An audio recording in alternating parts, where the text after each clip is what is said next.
सरकारी media KCN ने मंगलवार को कहा कि उत्तर कोरिया के नेता किम जोंग उन ने देश के शास्त्र नगर को बढ़ाने के लिए हथियार ग्रेड परमाणु सामग्री के उत्पादन को बढ़ाने का आह्वान किया और कहा कि इसे किसी भी समय हथियारों का उपयोग करने के लिए तैयार रहना चाहिए।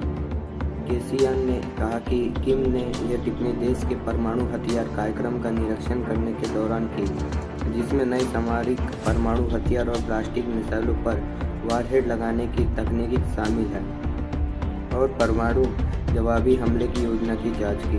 उन्होंने आईटी आधारित एकीकृत परमाणु हथियार प्रबंधन प्रणाली के बारे में जानकारी दी गई, जिसे कहा जाता है, जिसका अर्थ है परमाणु ट्रिगर, जिसका सटीकता विश्व शांति और सुरक्षा को हाल के अभ्यासों के दौरान परमाणु पलटवार का अनुकरण करते हुए स्थापित किया गया है। केसीएन ने कहा कि किम ने अपने परमाणु शस्त्र नगर को तेजी से बढ़ाने और शक्तिशाली हथियारों का उत्पादन करने के लिए दूरदर्शी तरीके से हथियार ग्रेनेड सामग्री का उत्पादन का आदेश दिया। अब चलते हैं दूसरी खबर पे। चीन के आक्रमण रणनीति और वैश्विक आकांक्षाओं को तीन इंडो पैसिफिक शक्तियों भारत, दक्षिण कोरिया और जापान के बीच दीर्घकालीन चिंता पैदा कर दी।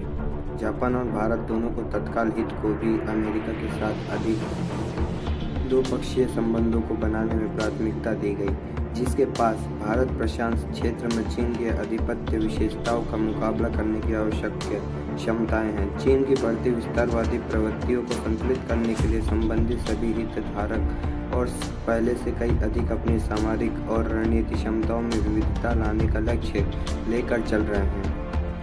इसलिए आलोक में जापान के प्रधानमंत्री फुमियो किशिदा ने हाल ही में अपनी भारत यात्रा के दौरान क्षेत्र में चीन के आक्रमण व्यवहार को संतुलित करने के लिए नई इंडो पैसिफिक रणनीति के लिए अपने देश का कार्य योजना की घोषणा की। जैसे कि विभिन्न विश्लेषकों ने दावा किया कि इस यात्रा का उद्देश्य भारत को पहले में एक उपयुक्त सहयोगी के रूप में वार्ता की मेज पर लाना है। हिंद प्रशांत क्षेत्र, जो चीन की बढ़ती क्षेत्रीय अति पहुंच के केंद्र में रहा है, न केवल जापान की राष्ट्रीय सुरक्षा के लिए। अब आते हैं आज की आखिरी खबर पे।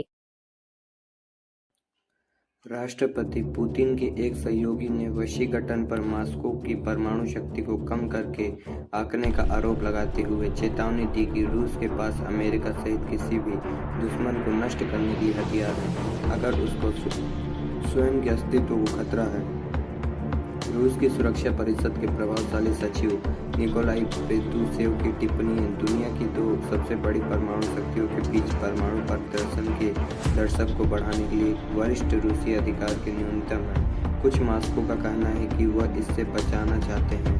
अपने स्वयं के प्रचार से फ्रांस ने अमेरिका राजनेताओं को भरोसा है कि रूस के साथ सीधे संघर्ष की स्थिति में संयुक्त राज्य अमेरिका एक निवारक मिसाइल हमले को शुरू करने में सक्षम है, जिसके बाद रूस अब प्रतिक्रिया नहीं देता पाएगा और अर्धशी है, मूर्खता और बहुत खतरनाक है।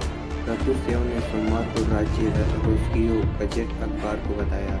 रूस धैर्यवान है और अपने सैन्य लाभ से किसी को डराता नहीं है, लेकिन उसके पास अद्वितीय हथियार हैं जो अपने अस्तित्व के लिए खतरे की स्थिति में